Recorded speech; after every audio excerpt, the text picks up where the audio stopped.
जय राधा माधव कुंज बिहारी राधा माधव कुंज बिहारी गोपी जन वल्लभ गिरिवरधारी गोपी जन वल्लभ गिरिवरधारी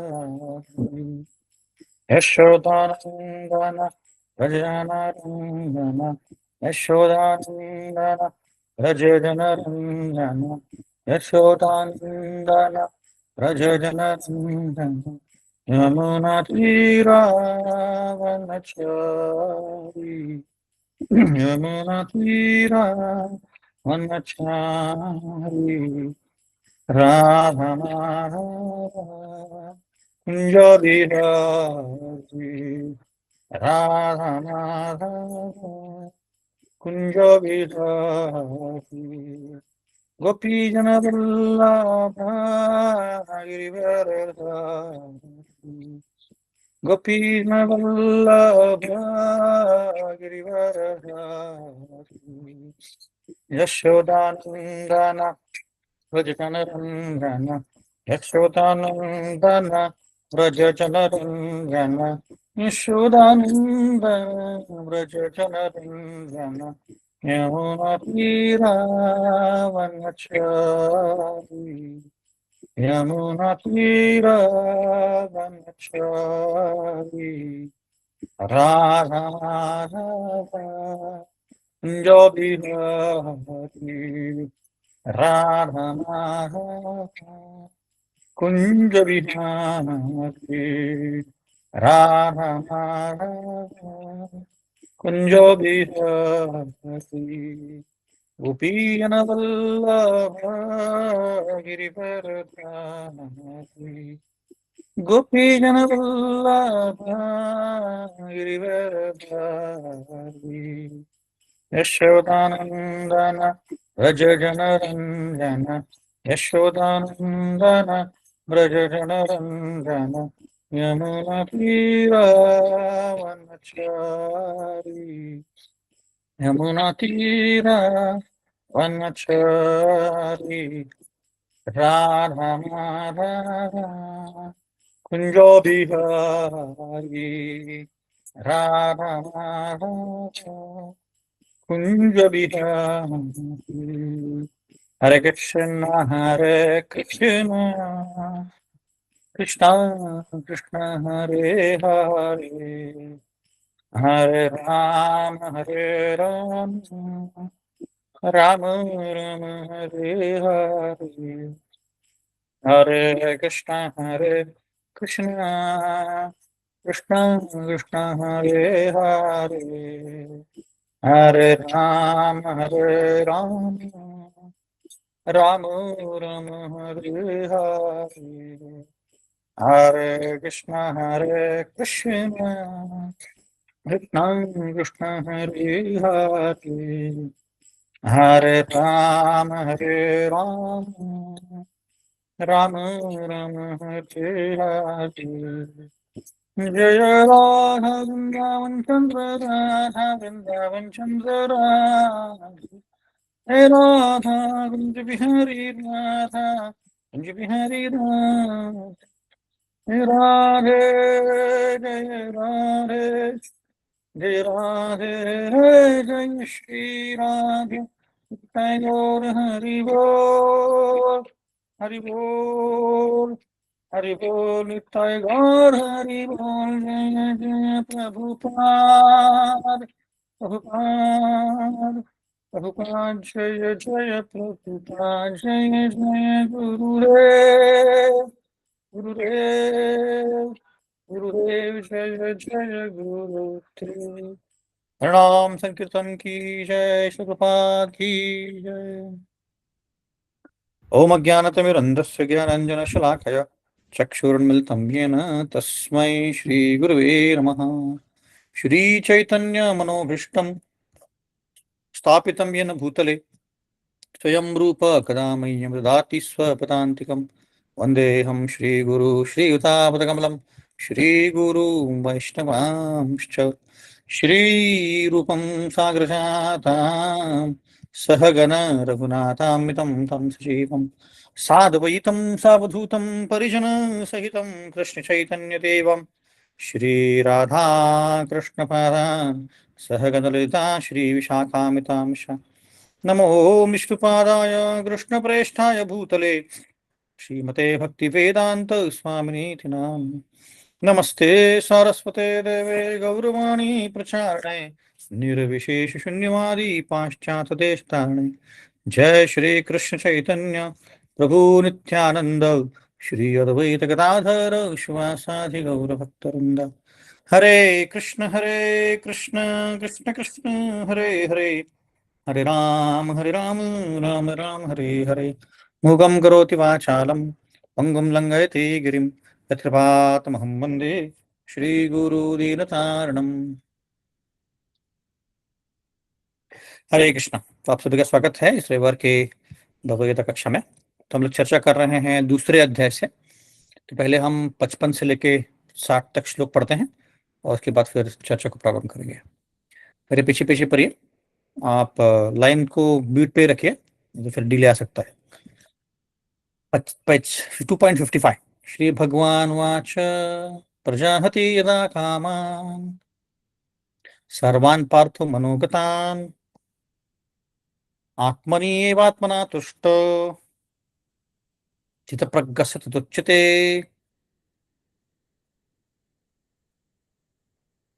श्री भगवान कृष्ण ने कहा, हे पार्थ, एक जब एक व्यक्ति अपनी इंद्र तृप्ति को त्याग कर देता है, जो कि खासकर मनोधर्म से आता है, और जब उसका मन शुद्ध हो जाता है और वो खुद में आनंद को ढूंढने का प्रयत्न करता है, तभी वो आध्यात्मिक चेतना पे स्थित है।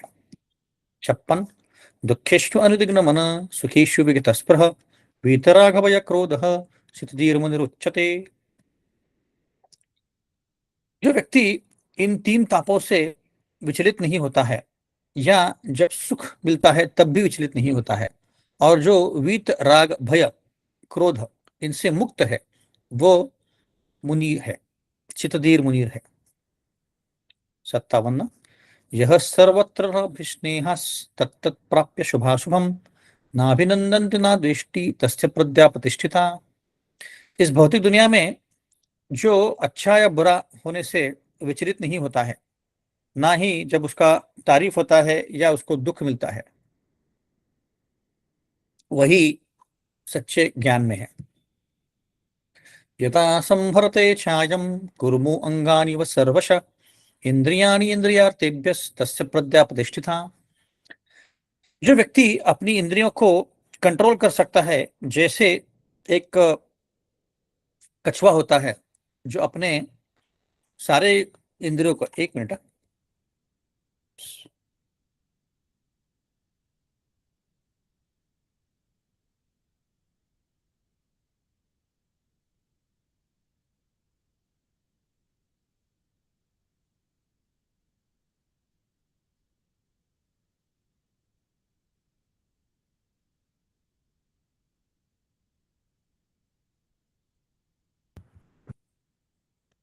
जो व्यक्ति अपनी इंद्रियों को काबू कर सकता है, जैसे एक कछुआ होता है, वो अपने हाथ पैर को अपने शेल में पकड़ लेता है, वही परफेक्ट कॉन्शियसनेस में होता है। 59 विषया विनिवर्तन्ते निराहार देहिना रसवर्जम रसोप्यस्य परम दृष्ट्वा निवर्तते। आत्मा, जो जीव होता है, उसको अगर इंद्र तृप्ति ना दे, हम्म, फिर भी उसका इंद्र तृप्ति के ऊपर जो काबू है वो नहीं रहता है, क्योंकि उसको अगर हायर टेस्ट ना मिले तो। 60 यततो हि अपि कौन्तेय पुरुषस्य विपश्चित इंद्रियाणि प्रमातीनि हरन्ति प्रसभं मन। ये इंद्रियां इतनी शक्तिशाली हैं, हे अर्जुन, कि वो एक मन को, जो बुद्धिमान व्यक्ति है उसके मन को भी विचलित करके उससे दूर लेके जा सकता है। तो हम लोग चर्चा कर रहे हैं दूसरे अध्याय से कि कैसे अर्जुन ने कृष्ण से पूछा कि मैं अपने आपको संभाल नहीं पा रहा हूँ, मुझे समझ में नहीं आ रहा कि मुझे क्या करना है, तो इसलिए मैं आपका शिष्य बन गया हूँ, तो मुझे कृपा करके बताइए कि मुझे क्या करना चाहिए। तो कृष्ण भगवान ने, जैसे हमने पिछली बार चर्चा किया था, अलग अलग उसको योग के बारे में बताया। पहले कर्म कांड, पहले आत्मा के बारे में बताया जो कि ज्ञान योग है, कि हम कैसे आत्मा हैं, शरीर नहीं है। तो जब हम समझते हैं कि हम आत्मा हैं, शरीर नहीं है, तो बहुत सारी चीजें हमारे जीवन के बदल जाती हैं। जैसे कि हम पूरे जिंदगी भर शरीर के लिए कर्तव्य करते रहते हैं, काम करते रहते हैं, पर हम जब समझते हैं कि हम आत्मा हैं, शरीर नहीं है, तो हमारा नजरिया बदल जाता है जीवन की तरफ। इसीलिए ये जरूरी है समझना कि हम आत्मा नहीं, आत्मा है, शरीर नहीं है। फिर उसके बाद 31 से लेकर 37 तक कृष्ण भगवान ने उनको बताया कि कर्म कांड क्या होता है, कि सबको कर्म करना ही है, पर 3 प्रकार के कर्म होते हैं: कर्म, विकर्म, अकर्म। कर्म मतलब जो शास्त्रों के अनुसार है, जहां पे पाप इन्वॉल्व नहीं, आप पाप नहीं कर रहे हो, शास्त्र में जैसे बताया वैसे ही कर रहे हो, तो आपको पुण्य मिलता है। विकर्म मतलब जहां पे व्यक्ति पाप करता है, शास्त्रों के एग्जैक्टली अपोजिट। तो हमारे 4 नियम हैं खासकर, कि अगर हम जुआ ना खेलें, नॉनवेज ना खाएं, कोई भी प्रकार का इंटॉक्सिकेशन मतलब दारू वगैरह ना पिए, और अवैध स्त्री या पुरुष संग ना करें, तो ये पाप की गणना में चले जाता है। और उसमें कई सारे बाकी भी चीजें हैं, जैसे अगर हम भगवान को अर्पण करके ना खाएं तो वो भी पाप है, वगैरह वगैरह। तो आ, उसको बोलते हैं विकर्मा, कि ऐसी चीजों को करना जो शास्त्रों के अनुसार नहीं है, उससे आपको पाप मिलेगा। जैसे भगवान बताते हैं तीसरे अध्याय में भगवद गीता में 3.8 में, 3.9 में, कि यत्न शिष्टासनो संतो मुच्यन्ते सर्व किल विषय भुंजते ते गम पापा ते पचन्ति आत्म कारणात्। कि जो व्यक्ति मुझको बिना अर्पण किए वो कुछ खाता है, उसको पाप का भागीदारी बनना पड़ता है। तो वैसे ये व्यक्ति जो है विकर्म करता रहता है, उसके कारण उसको कष्ट होते हैं। फिर अकर्म मतलब क्या? अकर्म मतलब जिसमें पाप भी नहीं है, पुण्य भी नहीं है। ये कैसे हो सकता है? तो ये कार्य को हम भक्ति बोलते हैं। तो हम ऐसे काम करना चाहते हैं जिसमें पाप भी नहीं मिलेगा, पुण्य भी नहीं मिलेगा। क्योंकि पाप मिलेगा, दुख, तो दुख भुगतने के लिए हमको अगला जन्म लेना पड़ेगा। पुण्य मिलेगा, जो पुण्य का संचय है उसको भुगतने के लिए अगला जन्म लेना पड़ेगा। और हमें चाहिए कि हम इस दुनिया से निकल जाएं और आध्यात्मिक दुनिया में चले जाएं, जहाँ पे सुख भी नहीं है, दुख भी नहीं है, वहां पे सिर्फ शांति है और भगवान के साथ इंटरेक्शन है, और जहाँ पे सिर्फ सुख ही सुख है ना। तो उसको बोलते हैं मोक्ष। अलग अलग भाषाओं में उसको मोक्ष, लिबरेशन वगैरह वगैरह बोलते हैं। तो वो काम हम करेंगे, भक्ति करेंगे, तो धीरे धीरे हमारा जो प्रगति होगा, और एक समय ऐसा आएगा कि जब हम आध्यात्मिक जगत चले जाएंगे जहाँ पे सिर्फ सुख ही सुख है, दुख का कोई लवलेश नहीं है, इसलिए उसको वैकुंठ बोलते हैं, जहाँ पे कोई कुंठा नहीं है। तो 2.31 से लेकर 2.37 तक भगवान ने इसके बारे में बताया कि कैसे कर्म करने चाहिए। फिर उसके बाद 37 से लेकर 51 तक भगवान अलग अलग प्रकार के कर्म के बारे में बता रहे हैं, सकाम कर्म, निष्काम कर्म वगैरह वगैरह, है ना। और फिर अभी जो लास्ट सेक्शन है 54 से लेके 72 तक, है ना, जो लास्ट सेक्शन है, इसमें स्थित प्रज्ञ के बारे में चर्चा हो रही है। तो मैंने जैसे बताया, कर्मकांड, कर्म योग, सकाम कर्म योग, निष्काम कर्म योग, ऐसे अलग अलग प्रकार के योग होते हैं। सकाम कर्म योग मतलब हम कर्म कर रहे हैं, अच्छा कर्म कर रहे हैं, शास्त्रों में जैसा लिखित वैसा ही है, पर अभी भी मन में इच्छाएं हैं कि मुझे गाड़ी चाहिए, बंगला चाहिए, शादी होनी चाहिए, बच्चे होने चाहिए, वगैरह वगैरह। उसको बोलते हैं सकाम कर्म योग। फिर निष्काम कर्म योग होता है कि मैं कर्म कर रहा हूँ, भगवान की भक्ति कर रहा हूँ, भगवान की भक्ति मतलब यहाँ पे कृष्ण की भक्ति कर रहा हूँ, और मुझे कोई इच्छा नहीं है, इच्छे सारे मेरे कृष्ण कॉन्शियस हैं, उसको बोलते हैं निष्काम कर्म योग। तो ऐसे करते करते एक समय आएगा कि जो व्यक्ति स्थित प्रज्ञ हो जाएगा। स्थित प्रज्ञ मतलब समाधि। समाधि मतलब क्या? जैसे हम चर्चा कर रहे हैं अभी, कि एक समाधि का व्यक्ति कैसे दिखता है, उसके गुण क्या होते हैं, है ना। तो ये हम चर्चा कर रहे हैं। तो मुख्यतः हम 3 प्रकार के गुणों के बारे में, 4 प्रकार के गुणों के बारे में बता रहे हैं। जनरल सिम्टम्स क्या होते हैं उसके, फिर वो व्यक्ति बोलता क्या है, बैठता कैसे है, चलता कैसे है, इसके बारे में हम चर्चा कर रहे हैं। तो जनरल सिम्टम्स क्या होते हैं? जनरल सिम्टम्स ये होते हैं, जैसे हमने अभी 55वें श्लोक में पढ़ा, कि ये व्यक्ति इंद्र तृप्ति नहीं करता है, मतलब एंजॉय नहीं करता है जो मनोधर्म है। मनोधर्म मतलब क्या? जो हमको लगता है कि एंजॉय करेंगे तो आनंद मिलेगा, तो वो प्रकार की जो एंजॉयमेंट है वो नहीं करता है। इनफैक्ट कोई भी प्रकार के एंजॉयमेंट नहीं करता, सिर्फ वो जो शास्त्रों के अनुसार जो एंजॉयमेंट है वही करता है ना। तो उसको बोलते हैं स्थितप्रज्ञ। तो जनरल सिम्टम्स है कि वो व्यक्ति पूरी तरह से इंद्रिय तृप्ति को त्याग कर चुका है मनोधर्म के। तो मैंने ऐसे कई सारे उदाहरण दिए थे कि व्यक्ति बंगी जंपिंग चले जाते हैं, फिर बहुत डेंजरस हाइकिंग चले जाते हैं, या जैसे मैंने बताया था कि 3-4 करोड़ के कुत्ते लेके उनके ऊपर पैसा खर्चा करते हैं। ऐसे कई प्रकार के मनोधर्म है ना। तो वो मनोधर्म मतलब एंजॉय करना। ऐसे तो जनरली देखा है तो जो सामान्य व्यक्ति है वो भी मनोधर्म ही कर रहा है। उसको लगता है कि मैं शादी करूंगा तो खुश हो जाएगा, मैं बच्चे पैदा करूंगा खुश हो जाएगा, जॉब में मुझे मैं सीईओ बन जाऊंगा तो खुश हो जाऊंगा, ये मनोधर्म है ना। या मैं ये मूवी देखूंगा तो खुश हो जाऊंगा, मैं ये अपने फ्रेंड्स के साथ घूमने चले जाऊंगा, उनके साथ गपशप करूंगा तो खुश हो जाऊंगा। तो ये सारे मनोधर्म हैं कि हमारे मन को लगता है कि मैं ऐसे करूंगा तो खुश हो जाऊंगा, तो तब तक हमें, जब तक हम वो कार्य कर रहे हैं तब तक खुशी मिलती है और लगता है हमें खुशी मिलती है, पर एक्चुअली इसके बाद वो खत्म हो जाता है। तो ऐसे हम समझ सकते हैं कि मनोधर्म में जो नहीं उलझता है उस व्यक्ति को स्थितप्रज्ञ बोला गया है, या तो वो समाधि के अंदर है ना। तो पहली भाषा उसकी ये है। फिर उसके बाद वो क्या बोलता है, उसका उसके मुख्य शब्द क्या निकलते हैं। जनरली आप कोई भी सामान्य व्यक्ति से बात करोगे तो अपने घर के फैमिली फैमिली के बारे में, बच्चों के बारे में, पॉलिटिक्स के बारे में, स्पोर्ट्स के बारे में, इसके बारे में बात करेगा, या पैसे कैसे सेव करने हैं, ऐसे कॉमन टॉपिक्स है। सुखदेव गोस्वामी दूसरे पहले स्कंद में बता रहे हैं कि कैसे बहुत सारे कॉमन टॉपिक्स होते हैं लोगों को बात करने के लिए। अब ट्रेन में जाइए, प्लेन में जाइए, कोई मार्केट प्लेस में जाइए, तो जनरल टॉपिक ये था कि कैसे कहाँ पे कोई कौन सा चीज सस्ता मिलता है, क्या खरीदना चाहिए, अमेजोन में क्या सस्ता मिलता है, वगैरह वगैरह। तो ये जनरल टॉपिक्स हो गए। पर ये जो व्यक्ति है स्थितप्रज्ञ व्यक्ति, जो समाधि के अंदर है, ये व्यक्ति सिर्फ और सिर्फ कृष्ण के बारे में बात करता है। तो बाकी कोई गॉसिप नहीं करता है। क्यों? क्योंकि उस गॉसिप में सब कुछ टेम्पररी है और उसमें वो समय नहीं बिताता है।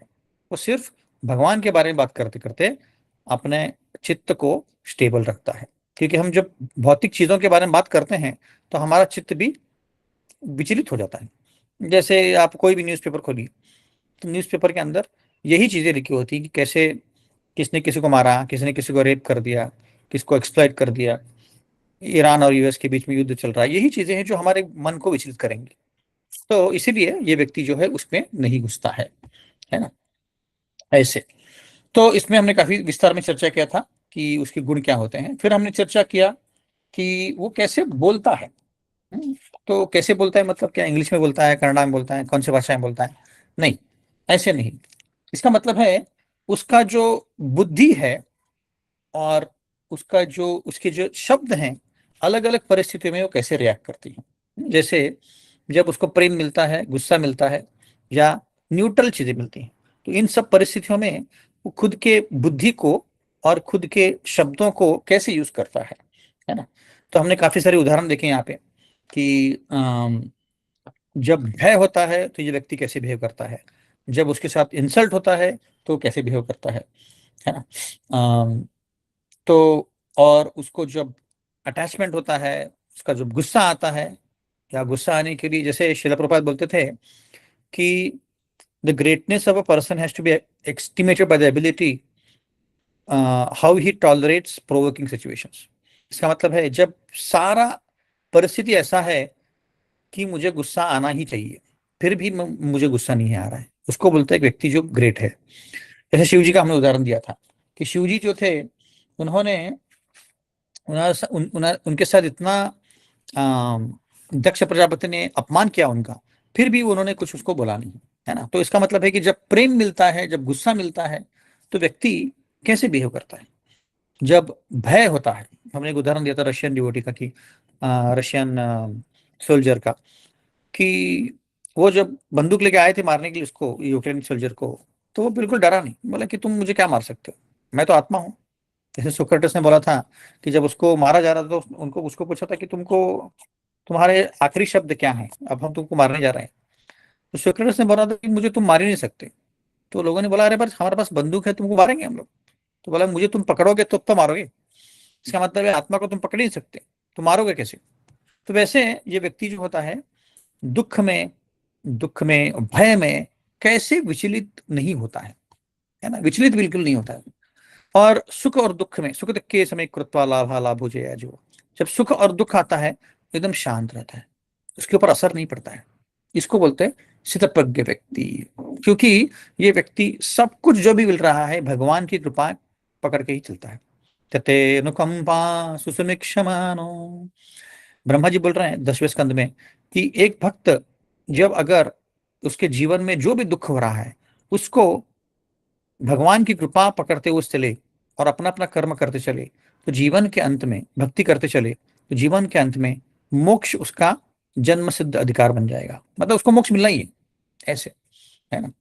तो इसका मतलब है कि हमें अपने कर्मों को करते जाना है, भगवान की भक्ति करते जाना है, और ये समझते जाना है कि मेरे जीवन में जो भी घटित हो रहा है वो भगवान की कृपा से हो रहा है, मेरे कर्मों के अनुसार हो रहा है। ये कहना बहुत आसान है, करना मुश्किल है, बट उसी स्तर की यहाँ पे बात हो रही है।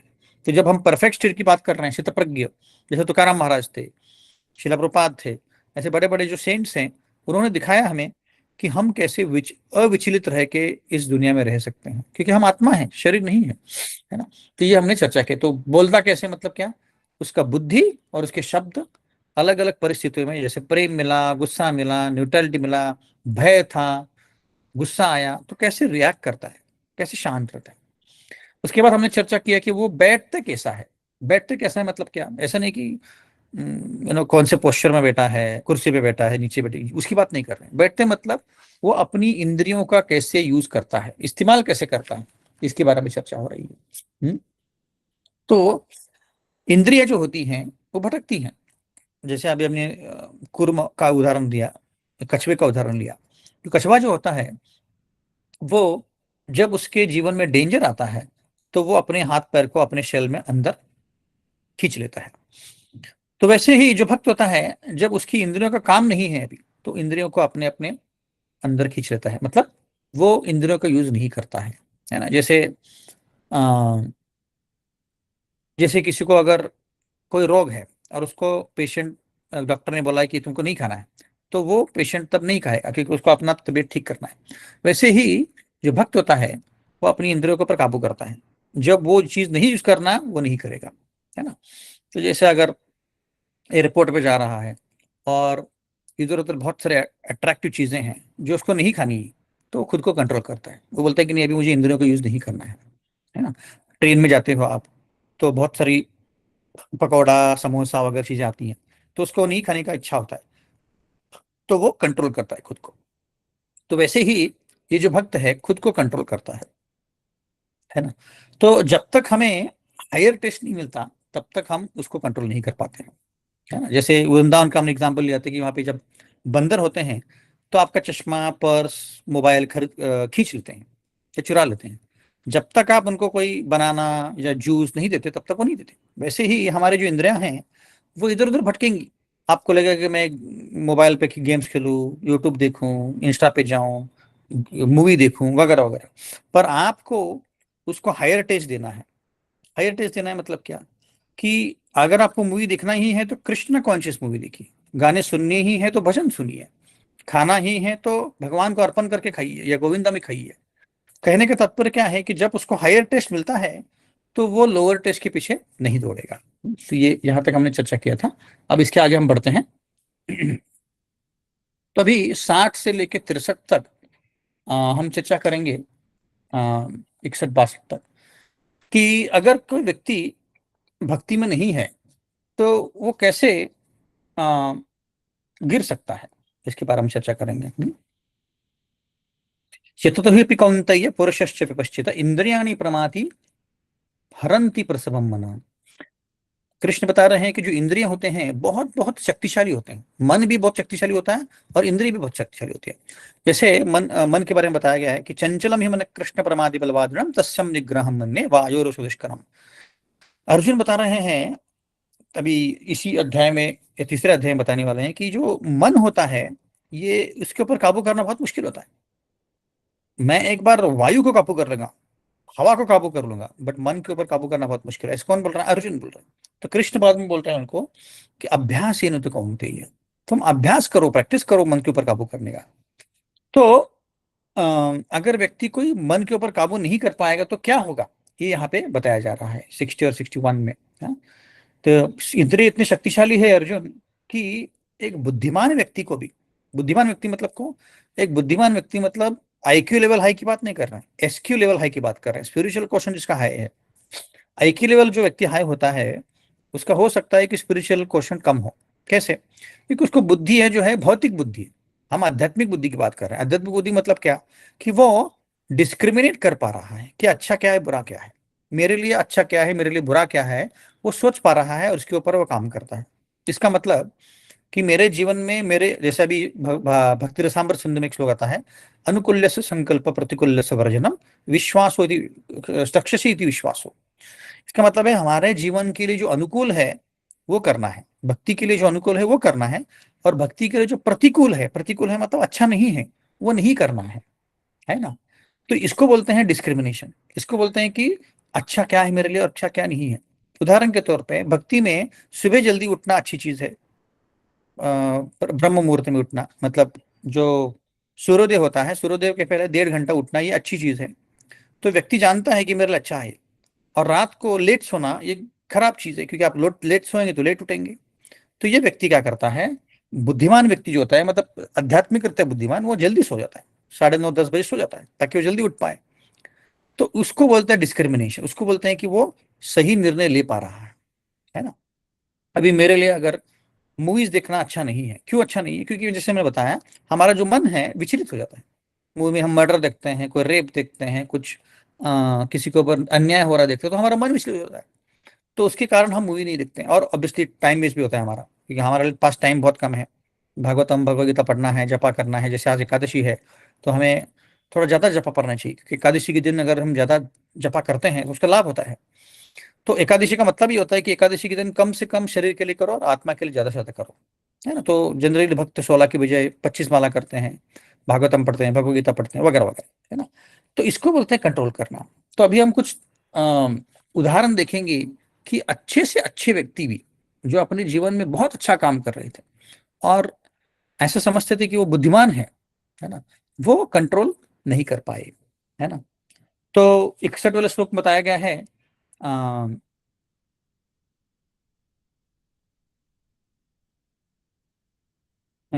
59 श्लोक में बताया था, विषया विनिवर्तन्ते निराहार सदेहिना रसोवर्जम रसोप्यस्य परम दृष्टवा न वर्तते। परम दृष्टवा चाहिए, परम दृष्टवा मतलब हायर टेस्ट। जैसे मैंने बोला कि छोटा बच्चा है, छोटे बच्चे को, बच्चा अगर मिट्टी खा रहा है तो उसको तुम बोलोगे मत खाओ मत खाओ, तो वो नहीं मानेगा। पर उसको अगर तुमने चॉकलेट दे दिया, बर्फी दे दिया, तो वो मिट्टी छोड़ देगा। वैसे ही हमारा मन है, मन को अगर आपने हायर एंगेजमेंट दे दिया, ऐसा कुछ दे दिया जो लोअर एंगेजमेंट से बड़ा है ना। जैसे मैंने बताया कि मूवी के बजाय भक्ति रिलेटेड मूवी दे दिया, बॉलीवुड के गाने के बजाय भजन दे दिए, कीर्तन दे दिया, तो उसको टेस्ट नहीं रहेगा और उसको सुनने की इच्छा नहीं होगी, है ना। ऐसे तो उसको बोलते उत्तम रस, हायर टेस्ट। हाँ, तो कुछ उदाहरण देखेंगे हम जिससे हम समझ सकते हैं कि कैसे बहुत शक्तिशाली व्यक्ति भी कभी कभी अपनी इंद्रियों के वश में आ जाते हैं, है ना। जैसे हमें विश्वामित्र का उदाहरण पता है। विश्वामित्र एक दिन बहुत बड़ी कड़ी तपस्या कर रहे थे जंगल में जाके। तो अब पहले के जमाने में, सतयुग में, त्रेता युग में हजारों हजारों साल तक बैठ खड़े होके वो तपस्या करते जंगल में। तो जब तपस्या कर रहे थे तो लगा इंद्र को इनसिक्योरिटी हो गई कि भाई ये इतनी तपस्या कर रहा है कि मेरा पोजीशन ले ले। तो उसने क्या किया, उसने आ, मेनका को भेज दिया। तो मेनका वहां पे आई और विश्वामित्र एकदम तपस्या में बैठे थे, आंखें उनकी बंद थी, कुछ भी वो सुन नहीं रहे थे, कुछ भी बोल नहीं रहे थे, हजारों साल तक ऐसे बैठे थे। पर जब मेनका की जो पैंजन है, पैरों में जल डालते हैं, उसको आवाज आई छन छन छन, तब उसको लगा कि कौन है ये। अभी उसने आंखें भी नहीं खोली तो उसने देखा भी नहीं था, पर उसके कान ने सुना छन छन छन। और जनरली छन छन छन ये कोई स्त्री के पैरों के चलने की आवाज होती है। तो उन्होंने आंखें खोल ली, देखा तो सामने मेनका खड़ी है। और मेनका इतनी सुंदर थी, सबसे सुंदर जो स्त्री है स्वर्ग में, वो मेनका है। तो जब मेनका की दिखी तो उनके इंद्रियों के ऊपर काबू नहीं रहा। कई सालों तक उन्होंने अपने इंद्रियों के ऊपर काबू रखा था। तो उन्होंने क्या किया, उसके सत्संग किया और एक पुत्री पैदा हो गई। और ये होने के कारण उनका जो तपस्या है भंग हो गया। और जो इंद्रदेव है बहुत खुश हो गए कि भाई इसका तपस्या भंग हो गया, तो अभी ये तो मेरा पोजीशन नहीं ले सकता है। तो ऐसे ही हमारा क्या होता है कि हम भक्ति में लगते हैं और कोई माया हमें डिस्ट्रैक्ट करती है कि तुम देखो ये कर लो वो कर लो, जो हमारे भक्ति के ऊपर इम्पैक्ट कर सकती है। तो विश्वामित्र ने फिर वापिस तपस्या चालू कर दिया। उन्होंने सोचा कि अभी बहुत हो गया, वापिस मैं करता हूँ।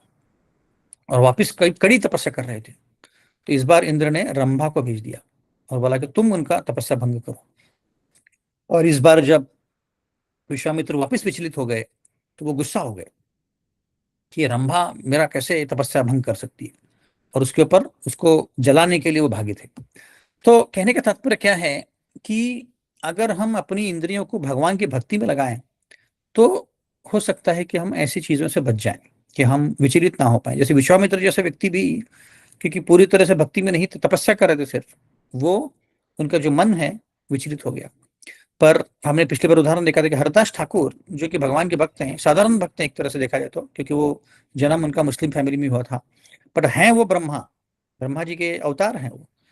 तो वो भी जब जपा कर रहे थे तो उनके ऊपर माया देवी ने खुद ने अटैक किया। माया देवी बहुत सुंदर रूप में आई, एक और एक वेश्या भी आई थी। दोनों समय हरदास ठाकुर विचलित नहीं हुए। तो वो एक ही जगह शांत बैठे थे और जपा कर रहे थे। तो इस केस में हम समझ सकते हैं कि जब हम इंद्रियों को कंट्रोल करें, इंद्रियों को भगवान की भक्ति में लगाएं, तो उसके ऊपर कंट्रोल किया जा सकता है। तो आपका मन विचलित नहीं होगा, आप बच जाओगे। और कई सारे उदाहरण हैं।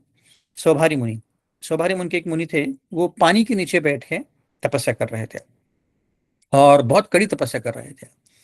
क्योंकि पानी के नीचे बैठ के क्यों कर रहे थे? क्योंकि पानी के नीचे डिस्टर्बेंस नहीं होता है, लोग आसपास आएंगे तो कुछ डिस्टर्ब नहीं कर पाएंगे। तो कई सालों तक कर रहे थे। तो एक बार क्या हुआ, गरुड़ जी आए और गरुड़ जी उस तालाब में मछलियां खाते थे। तो उन वहां की मछलियों ने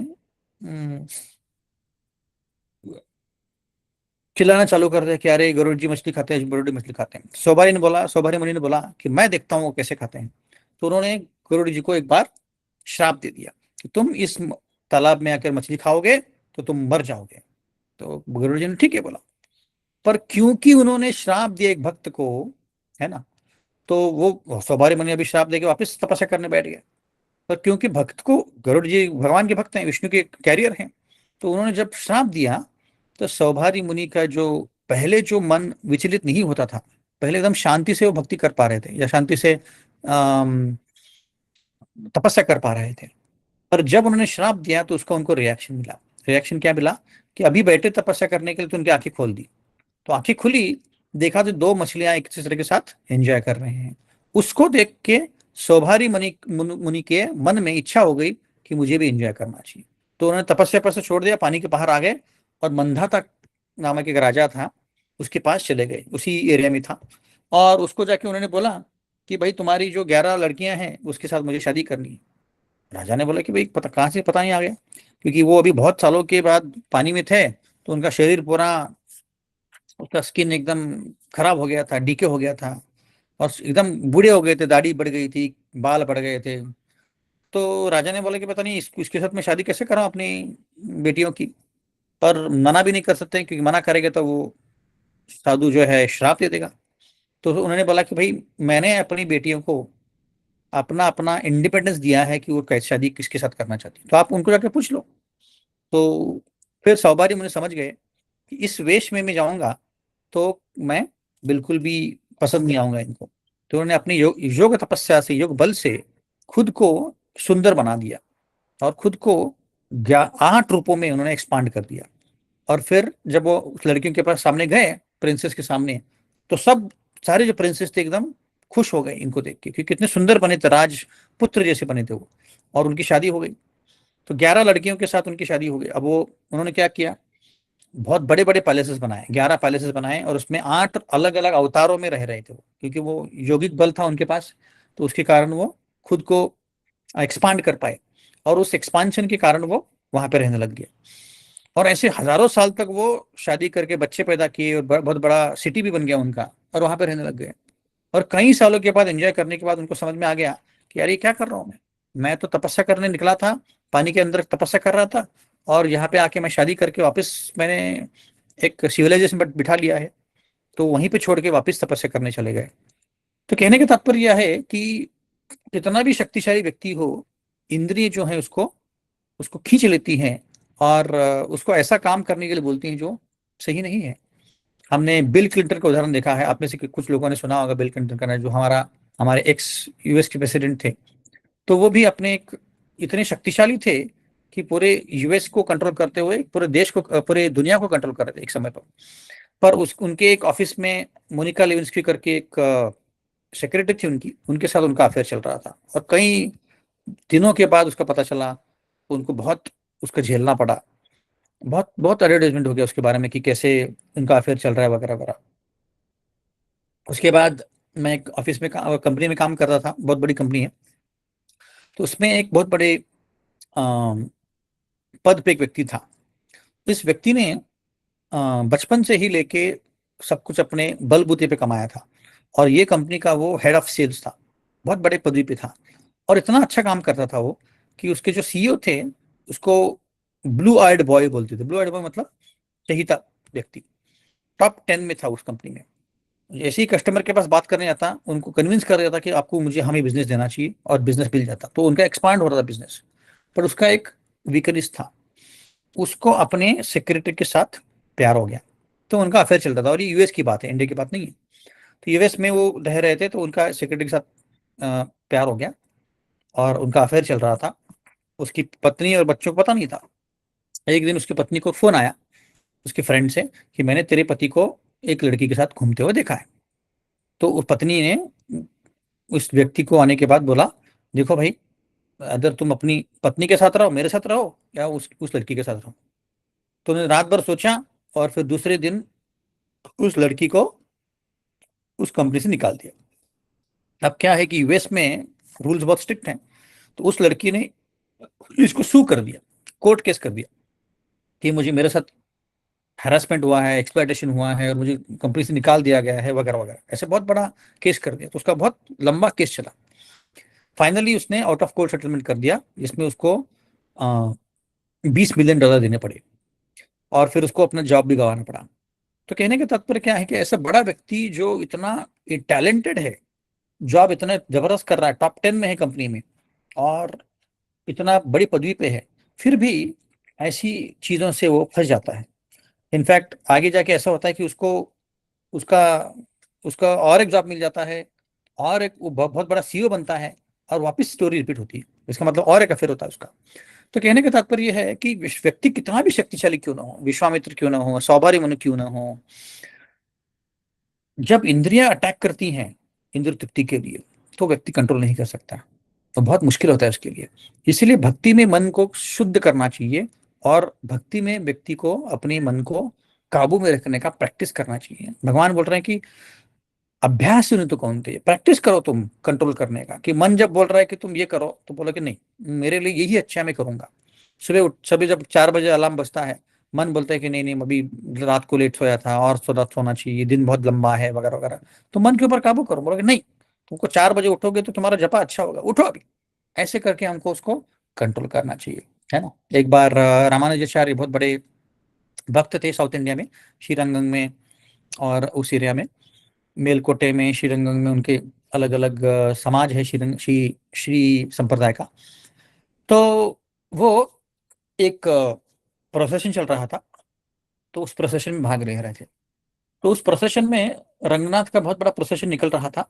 सब लोग रंगनाथ के इधर देख रहे थे, ढोल ताशा बज रहे थे, लोग मृदंग बजा रहे थे। और एक व्यक्ति था जो एक वेश्या के साथ खड़ा था और उसके ऊपर उसने छाता पकड़ा था, अम्ब्रेला पकड़ा था धूप से बचने के लिए, और उसकी आंखों की तरफ देख रहा था। मतलब इधर प्रोसेशन चल रहा है भगवान का और ये उसकी तरफ ऐसे देख रहा है, और वो वेश्या प्रोसेशन को देख रही है और सारे लोग प्रोसेशन को देख रहे हैं, और ये व्यक्ति छाता पकड़ के उस वेश्या के चेहरे को निहार रहा है। तो रामानुजाचार्य ने इसको देखा, बोला कि ये क्या पागल व्यक्ति है, पूरा दुनिया भगवान को देख रहा है और ये अपने इस औरत को देख रहा है। तो रामानुजाचार्य ने अपने शिष्य को भेजा और बोला कि तुम उसको लेके आओ। तो उसको बुलाया, बोला कि तुम, मुझे एक बात समझ में नहीं आई कि तुम, पूरा दुनिया इस भगवान को देख रहा है, प्रोसेशन अच्छा चल रहा है, और तुम एक औरत की आंखों में डाल के देख रहे हो, तुम्हें शर्म नहीं आती। तो उस व्यक्ति ने एकदम ऑनेस्टली बोला कि क्या बताऊं गुरु महाराज, या क्या बताऊं गुरु जी, इस ये व्यक्ति, ये जो लड़की है मुझे इतनी सुंदर लगती है कि इसके आंखों में आंखें डाल के मैं देखता हूँ तो मैं बहुत खुश हो जाता हूँ, तो मैं और कहीं देख ही नहीं पाता। तो रामानुजाचार्य छोड़ा, क्या सोचा अभी कि इसको मैं और कुछ बताऊंगा तो सुनेगा नहीं। तो उन्होंने बोला कि मैं तुम्हें अगर ऐसी चीज दिखाऊं जो तुम्हारे ये लड़की से भी और सुंदर है, तो तुम उसको देखना छोड़ दोगे? बोला हाँ बिल्कुल छोड़ दूंगा। मेरे जीवन में अभी तक तो यही लड़की मिली है मुझे, ये जो इतनी सुंदर है कि मैं उसकी तरफ देखते ही रह जाता हूँ। तो उसको रामानुजाचार्य ने बोला कि ठीक है, तुम काम करो, तुम कल सुबह यहीं पे आ जाओ। तो रामानुजाचार्य अपने घर गए और उनके मंदिर में रंगनाथ को उन्होंने प्रार्थना की। बोला कि हे रंगनाथ, तुम कुछ भी करके इस व्यक्ति के ऊपर अपना जो सौंदर्य है उसका तुम प्रस्तुतिकरण करो, जिससे ये इम्प्रेस हो जाए। ऐसी प्रार्थना, पर्सनल प्रार्थना की उन्होंने। और रामानुजाचार्य बहुत बड़े भक्त हैं, वो एक्चुअली लक्ष्मण के अवतार हैं, तो इसलिए उनको राम अनुज बोलते हैं। राम के अनुज मतलब लक्ष्मण के अवतार। दूसरे दिन व्यक्ति आया, वो अपनी जो भी प्रोस्टिट्यूट थी उसके साथ आया, और तो रामानुजाचार्य को उस व्यक्ति ने बोला, बहुत बताइए क्या करना है मुझे। बोला कि तुम अभी अल्टर खुलेगा, अल्टर की तरफ तुम सिर्फ देखो। तो भगवान रंगनाथ का अल्टर खुला और इस व्यक्ति ने भगवान की आंखों में आंखें डाल के देखा। और जैसे ही आंखों में आंखें डाल के देखा, तो भगवान ने अपना जो रूप था इतना सुंदर दर्शाया, इतना सुंदर दर्शाया। उनकी आंखें जैसे भगवान का, कि भगवान के स्वरूप को बारे में गोपियां बोलते हैं, बरहापीडं नटवरवपुकर्णयो कर्णिकारं बिभ्रतभास कनककपिशं वैजन्तीं च मालां रन्ध्रामेणुरधरसूदया पूरयन् गोपवृन्दे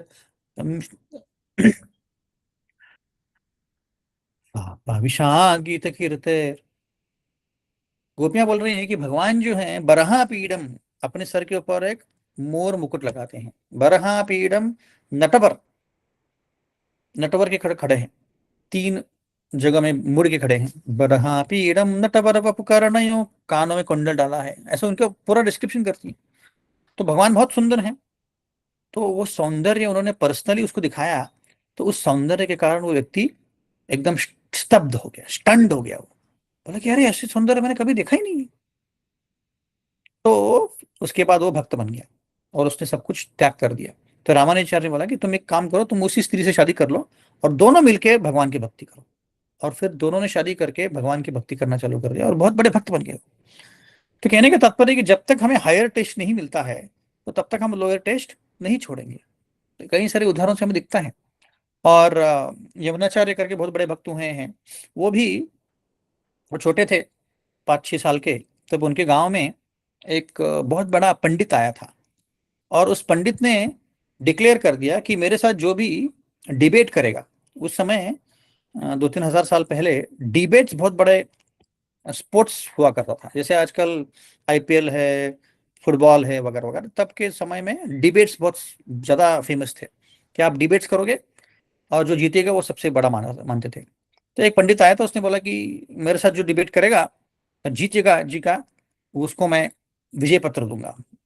तो राजा ने अपने अपने राज्य में पूछा सबको कि वे कौन डिबेट करना चाहता है। तो कोई भी तैयार नहीं था। पर एक 5 साल का लड़का यमुनाचार्य, वो आया सामने, बोला कि मैं डिबेट करता हूँ उसके साथ। फिर सबने बोला अरे तू तो 5 साल का लड़का, तू क्या डिबेट करेगा? बोला कि मैं डिबेट करूंगा।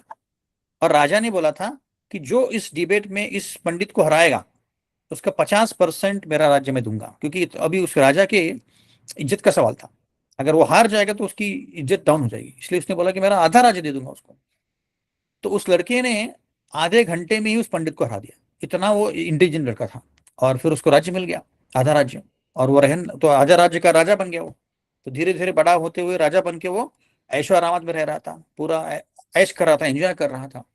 पर एक दिन उसको एक साधु ने भक्ति के बारे में बताया इनडायरेक्टली, और फिर वो भक्त बन गया। और जैसे ही भक्त बन गया कई सालों के बाद, उसको इंद्र तृप्ति करने के लिए, एंजॉय करने के लिए बिल्कुल इच्छा ही नहीं रही, है ना। तो बोलते थे कि जब भी मुझे कोई एंजॉय करने की इच्छा होती है तो मैं अपने मुख मोड़ लेता हूँ, बोला कि नहीं मुझे नहीं करना है। तो ऐसे जब हमें हायर टेस्ट मिलती है तो हम लोअर टेस्ट को छोड़ देते हैं, है ना। तो यही प्रोसेस है जिससे हम अपने इच्छाओं को दबाने के बजाय इच्छाओं को हम चैनलाइज कर सकते हैं। इच्छाओं को हम कृष्णा कॉन्शियसनेस भक्ति में चैनलाइज कर सकते हैं, जिससे हमारे इंद्रियों के ऊपर काबू हो सकता है। तो यही 2 श्लोकों में बताया जा रहा है कि यह व्यक्ति जब अपनी इंद्रियों को काबू करने के लिए भक्ति में लगाता है ना, तो वो काबू में कर सकता है। वरना जैसे हमने कई उदाहरण देखे कि इंद्रिय इतने वेगवान है, शक्तिशाली है, उसको काबू करना बहुत मुश्किल है। अर्जुन खुद बोल रहे हैं कि मैं मन को काबू नहीं कर सकता हूँ। मन जो है हवा से भी ज्यादा ये शक्तिशाली है। हवा को मैं काबू कर सकता हूँ और मन को कैसे काबू करूँ? तो वैसे ही अगर हम अपने मन को हायर टेस्ट देते है ना, तो हम जो हमारा लोअर टेस्ट है, लोअर टेस्ट मतलब क्या, जो इंद्र तृप्ति करने की इच्छा हो रही है, उसको हम काबू कर सकते हैं। नहीं तो क्या होगा कि हमारा मन जो है भटकते जाएगा ऐसी चीजों में, और हम कभी भी भक्ति में आगे नहीं बढ़ पाएंगे। क्योंकि कोई भी भक्ति का प्रोसेस जो होता है, वो इंद्रियों को पहले काबू करना होता है, मन को काबू करना होता है। कोई भी भक्ति प्रोसेस ले लो आप, कोई भी धर्म में ले लो, कोई भी प्रकार की योग में ले लो, अष्टांग योग हो गया, कर्म योग हो गया, सकाम कर्म, ज्ञान योग हो गया, उसमें पहले हमें मन के ऊपर काबू करना होता है। क्योंकि मन ही सबके क्या बोलते हैं उसको, सब चीज का कारण है। देखिए, जब हम एंजॉय कर रहे हैं, वो मन से ही एंजॉय कर रहे हैं, एक्चुअली शरीर एंजॉय नहीं कर रहा है। कुछ खाते भी हैं तो मन को ही अच्छा लगता है। जैसे कैसे पता हमें? देखिए, जैसे हम कुछ खा रहे हैं, मैं गुलाब जामुन खा रहा हूँ, तो गुलाब जामुन खाता तो बोलते हैं, हाँ कितना अच्छा है।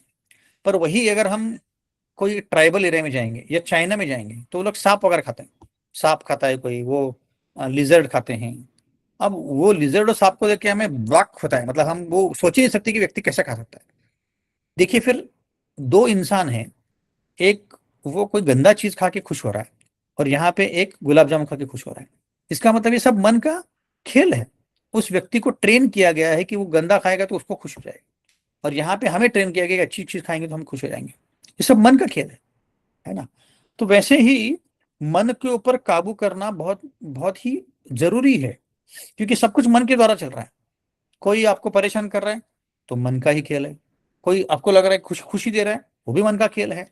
सब कुछ एक्चुअली मन का खेल है, क्योंकि हम आत्मा है, हम शरीर नहीं है। अगर हम आत्मा है, शरीर नहीं है, तो हमें जो भौतिक चीजों से फर्क नहीं पड़ना चाहिए। कोई आपकी तारीफ करे, आपको कुछ बुरा बोले, आपको फर्क नहीं पड़ना चाहिए। पर हमें पड़ता क्यों फर्क? क्योंकि मन का खेल है। मन बोलता है नहीं नहीं, उसने तारीफ नहीं की, उसने मुझे गाली दी है, वो अच्छा आदमी नहीं है। उसने तारीफ की है, वो अच्छा आदमी है। ये सिर्फ मन का खेल है। एक्चुअली कोई आपको कुछ अच्छा बोले, बुरा बोले, आपको फर्क नहीं पड़ना चाहिए। वही हम बता रहे चित्त प्रज्ञ का भाषा समाधि स्तव केशव, सुख दुखे समय कृत्वा लाभा लाभ हो जाए। जो सुख और दुख के परे जाता है व्यक्ति, कब? वो जब जानता है कि सब मन के खेल है, कोई फर्क नहीं पड़ता, है ना। क्योंकि मन के कारण ही हमें लगता है कि मुझे सुख मिल रहा है, दुख मिल रहा है। जैसे आपको प्रमोशन मिलता है, आपको ज्यादा बड़ा पैसा मिलता है, तो हमको लगता है कि बहुत मैं खुश हो गया। बट प्रमोशन मिलने के कारण कष्ट बढ़ते हैं, है ना। तो ये सब मन का खेल है। और हम आत्मा है, हम शरीर नहीं। जो शरीर में कुछ टोट होती है या शरीर में कुछ लगता है तो हमें दुख लगता है। क्यों? क्योंकि सब मन का खेल है।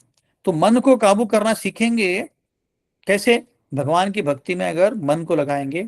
इसलिए भगवान बता रहे हैं भगवत गीता में, जो सार है भगवत गीता का यही है, मन मना भव मद भक्तो मध्याजीमा नमस्कुरु, कि मन को मुझ में लगाओ, मेरे बारे में सुनो, मेरे बारे में कहो, मेरे बारे में तुम कथा करो और पढ़ो। तब जाके मन जो है भगवान में लगाएंगे। जैसे ये अम्बरीश मैंने लगाया था कि पूरे इंद्रियों को, पूरे सब कुछ मन उन्होंने उनको कृष्ण में लगाया था। हाँ, तब जाके उनका पूरी तरह से कृष्णमय हो गए थे वो, और वो बिल्कुल उनको विचलित कोई भी चीज नहीं कर सकती थी। दुर्वास मुनि भी जब आए और उन्होंने उनको मारने का प्रयत्न किया, कुछ फर्क नहीं पड़ा उनको, क्योंकि वो पूरी तरह से कृष्णमय थे। तो ऐसे हमें स्थितप्रज्ञ होना है, समाधि में जाना है, तो इंद्रियों के ऊपर काबू करना पड़ेगा। तो इंद्रियों को प्रकाबू करना है तो पहले हमें जपा करना पड़ेगा, भगवान का नामस्मरण करना पड़ेगा। कम से कम 1.5-2 घंटा हमें जपा करना पड़ेगा। जितना ज्यादा हो सके उतना कृष्ण के बारे में सुनना चाहिए, जितना ज्यादा हो सके उतने उनके बारे में पढ़ना चाहिए, और मंदिर में आके सेवा करनी चाहिए। जितना हम ज्यादा मन को भगवान की सेवा में लगाएंगे, तो क्या होगा? मन जो है धीरे धीरे धीरे आपके काबू में आएगा, है ना। जैसे अभी सितंबर में हरिदास ठाकुर डिसअपियरेंस डे आने वाला है। वही आता है अनंत चतुर्दशी, जिस दिन गणपति का विसर्जन होता है। उसी दिन हरिदास ठाकुर करके बहुत बड़े भक्त जो ब्रह्मा जी के अवतार थे, उन्होंने अपना शरीर त्यागा था। तो उस समय, उस दिन क्या करते हैं भक्त? ज्यादा से ज्यादा माला करते हैं। जैसे एकादशी के दिन कोई 64 करता है, 32 करता है, पर उस दिन पूरा दिन भर माला करते हैं। तो भक्त लोग सुबह 2 बजे चालू करते हैं और रात को 12 बजे खत्म करते हैं माला करना। तो कई कई भक्त तो 2 से 12 तक 192 वाला कर लेते हैं, क्योंकि उसको 24 घंटे लगते हैं, 22 घंटे लगते हैं।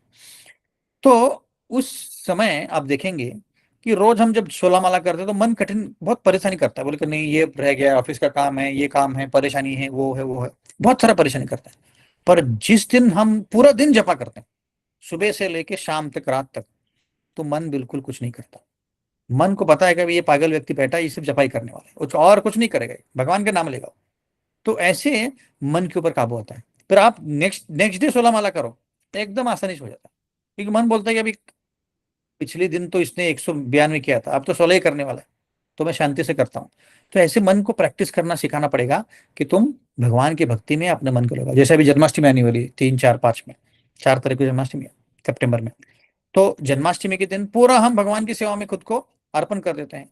तो फिर हम रात से लेके 12 बजे तक हम कुछ खाते नहीं पीते नहीं, फिर भी कुछ लगता नहीं, क्योंकि हम पूरी तरह से सेवा में लगे हैं, है ना। तो जन्माष्टमी मतलब कृष्ण भगवान का जन्म, जिस दिन हम भगवान को सेवा दे रहे हैं, भगवान की सेवा कर रहे हैं, भगवान के भक्तों की सेवा कर रहे हैं।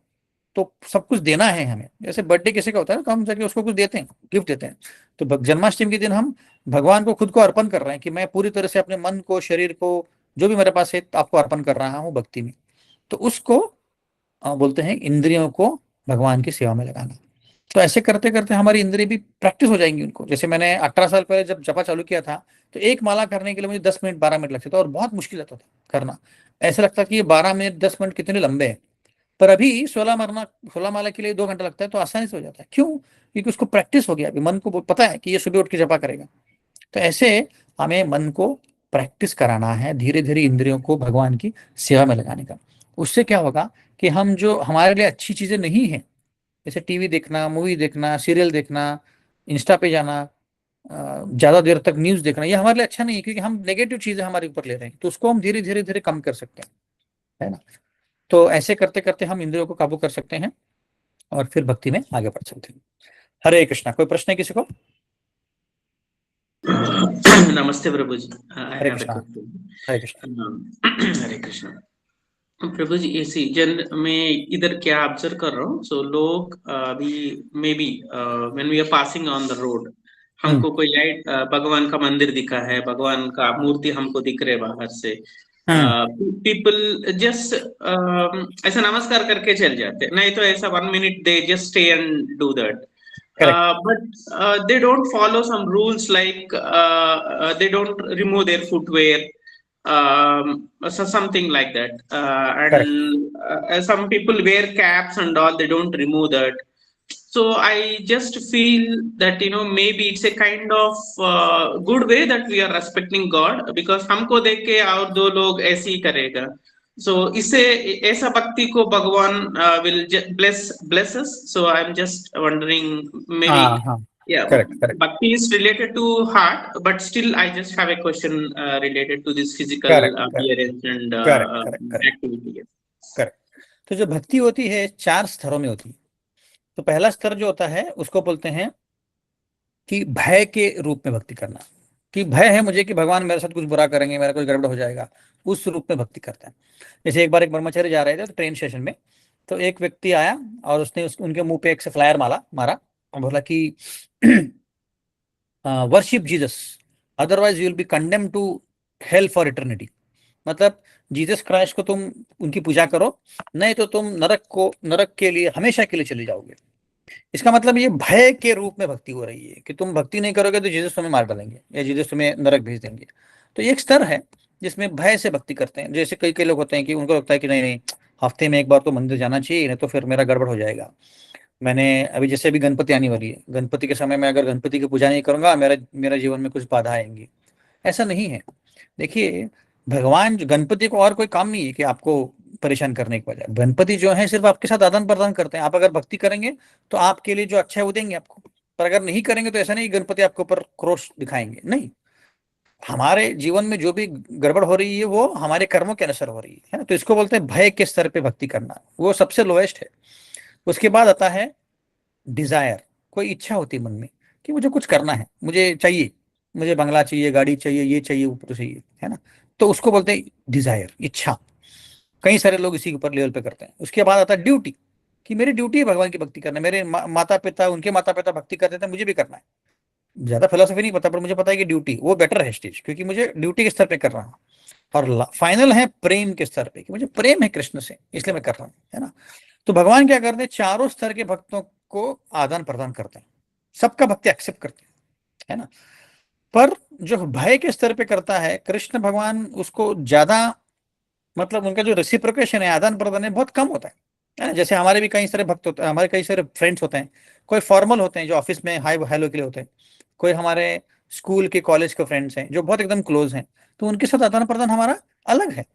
हम हमारे जो उसको आ, संस्कृत में उसको सुहृद बोला गया है। सुहृद मतलब सबसे क्लोजेस्ट है हमारे, जो हमारा हितचिंतक है, वो बहुत कम होते हैं, या कम होने चाहिए। आपको लगता है कि हमारे फ्रेंड्स बहुत होते हैं, बट एक्चुअली हितचिंतक बहुत कम होते हैं। मतलब आपके लिए वो जान भी देने के लिए तैयार होंगे, कुछ भी करने के लिए तैयार है, उसको बोलते हैं हितचिंतक। तो उनके साथ हमारा जो आदान प्रदान है वो डीपेस्ट है। वैसे ही जो भक्त प्रेम के स्तर पे आने का प्रयत्न कर रहा है, या ज्यादा से ज्यादा समय दे रहा है भगवान को, उसके साथ आदान प्रदान ज्यादा करते हैं। पर जो भय के लेवल पे उसके साथ कम करते हैं, जो मांग रहा है उसको देने का प्रयत्न करेंगे। तो अगर कोई टोपी पहन के या जूते ना निकाल के मंदिर से बाहर ही कर रहा है, इसका मतलब उसका गहरा प्रेम नहीं है, उसको गहरा कन्विक्शन नहीं है। उसको लगता है कि जाते जाते नमस्कार करो, रिस्पेक्ट करो बाहर दूर से, बस उतना ही। उसको डीपर फिलोसफी नहीं पता कि भगवान के पास जाते ही क्यों है पहली बार। उसको लगता है कि नहीं, भगवान है, अगर मैं नमस्कार करूंगा मेरा सिर्फ अच्छा हो जाएगा। एक बार एक बहुत बड़ा श्रीमंत व्यक्ति आया था शिला प्रभुपाद के साथ, और वो आया, बोला कि गुरु महाराज मुझे आप आशीर्वाद दीजिए, आशीर्वाद दीजिए। उसको लगा कि गुरु आशीर्वाद देंगे तो मेरा भला हो जाएगा, सब कुछ, मेरे को पैसा मिलेगा, ये मिलेगा तो मिलेगा। तो शिला प्रभुपाद ने बोला नहीं नहीं नहीं। तो उसके पीछे ही पड़ गया, ट्रेन में घुस गया, बोले कि आशीर्वाद दीजिए, आशीर्वाद दीजिए। और उनके आसपास उनके शिष्य थे प्रभुपाद के, वो सारे बाल वाल निकाल के गंजे होके धोती कुर्ता पहने होते, अंग्रेज, मतलब आउट ऑफ इंडिया के लोग थे शिष्य उनके। तो प्रभुपाद ने फिर फाइनली बोला कि मैं तुम्हें ब्लेस करता हूँ कि तुम भी मेरे शिष्यों की तरह बन जाओ, मतलब सब कुछ त्याग करके तुम भक्ति में आ जाओ। तो वो बोला नहीं नहीं नहीं नहीं, मुझे ये नहीं चाहिए आशीर्वाद, वापस ले लो, आप आशीर्वाद वापस ले लो, ऐसे करके भाग गया वो। तो कहने का तात्पर्य क्या है कि लोगों को चाहिए होता है कि मैं भगवान का नमस्कार करूँ तो मेरा सब भला हो जाएगा। और उनको ये नॉलेज नहीं होता कि मैं टोपी निकालूं। क्योंकि जब हम मंदिर में जाते हैं तो सिंपलेस्ट वे में जाना चाहिए। जूते जूते क्यों निकालते हैं हम लोग, गाड़ी क्यों नहीं बाहर पार्क करते हैं, वगैरह वगैरह, क्योंकि हम सिंपल फॉर्म में नम्रता के साथ जा रहे हैं मंदिर में, कि भाई भगवान यहाँ पे श्रेष्ठ हैं, मैं एकदम नम्र हूँ, मैं मूर्ख हूँ, उस भाव में जाना चाहिए। तब भगवान हम से खुश होते हैं। वो एटिकेट है बेसिकली, है ना। तो वो एटिकेट उनको पता नहीं होता है, ज्ञान नहीं होता है। तो भगवान उनके एक्सेप्ट करते हैं भले ही, पर उनका जो एटिकेट का फ्लॉ है, जो गलती है, वो माफ कर देते हैं। भगवान बहुत बड़े बड़े लिखे हैं ऐसे। ठीक है। ओके, धन्यवाद प्रभु जी। ओके, और कोई प्रश्न आए हैं चैट विंडो में?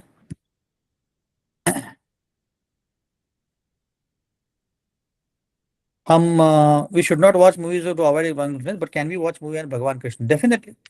ऐसे कुछ जो मूवीज हैं जो ऑथेंटिक हैं, थोड़ा आप पता कर सकते हैं कि कौन सी मूवी, जैसे अभी नरसिम्हा मूवी आई थी, वो ऑथेंटिक है एकदम, उसको हम देख सकते हैं। कई सारी मूवीज हैं जो ऑथेंटिक है। रामायण जो रामचंद्र सागर का था, वो ऑथेंटिक है।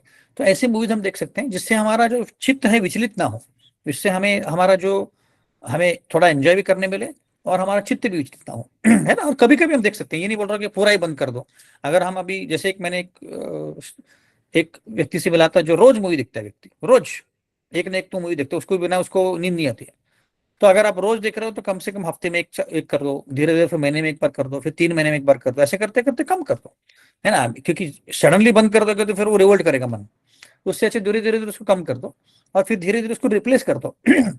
मूवी, मतलब बॉलीवुड मूवी की जगह कुछ कृष्णा कॉन्शियस मूवीज, ड्रामा आपको बहुत सारे मिल जाएंगे, उसको देखना चालू कर दो, है ना। तो धीरे धीरे उसको रिप्लेस कर सकते। ठीक है। और कोई प्रश्न है किसी को?